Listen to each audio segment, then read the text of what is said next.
இங்கே நிறைய பேர் கேட்குற கொஷன் என்ன அப்படின்னு சொன்னால் அட்ஸுக்கு மணி ஸ்பெண்ட் பண்ணாமல் சேல்ஸை கொண்டு வரலாமா அப்படின்னு சொல்லி ஏண்ட ஆன்சர் என்னன்னு சொல்லி பார்த்தீங்கன்னு சொன்னால் டெஃபினெட்லி வந்து அட்டுக்கு ஸ்பெண்ட் பண்ணாமல் கொண்டு வரலாம்.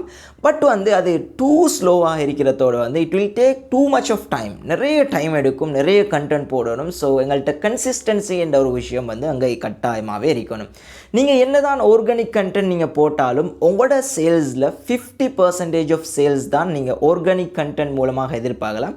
நீங்கள் எப்போ பெய்டு அட்வர்டைஸ்மெண்ட் ரன் பண்ண ஸ்டார்ட் பண்ணுறீங்களோ அப்போ தானோட மிச்ச 50% சேல்ஸும் வந்து வரக்கூடிய மாதிரி இருக்கும். ஆர்கானிக் கண்டென்ட்டால் மட்டும்தான் சேல்ஸ் வரணும்னு சொல்லி வெயிட் பண்ணக்கூடிய ஒருத்தராக இருந்தால் நிறைய டைம் எடுக்கும். அது அந்த அளவுக்கு பேஷன், அந்த அளவுக்கு பொறுமை வந்து எங்களுக்கு யாருக்குமே கிடையாது. ஸோ நீங்கள் குயிக்காக சேல்ஸ் பண்ணணும் அப்படின்னு சொன்னால் நீங்கள் கட்டாயமாக பெய்ட் அட்வர்டைஸ்மெண்ட் வந்து ரன் பண்ணியே ஆகணும்.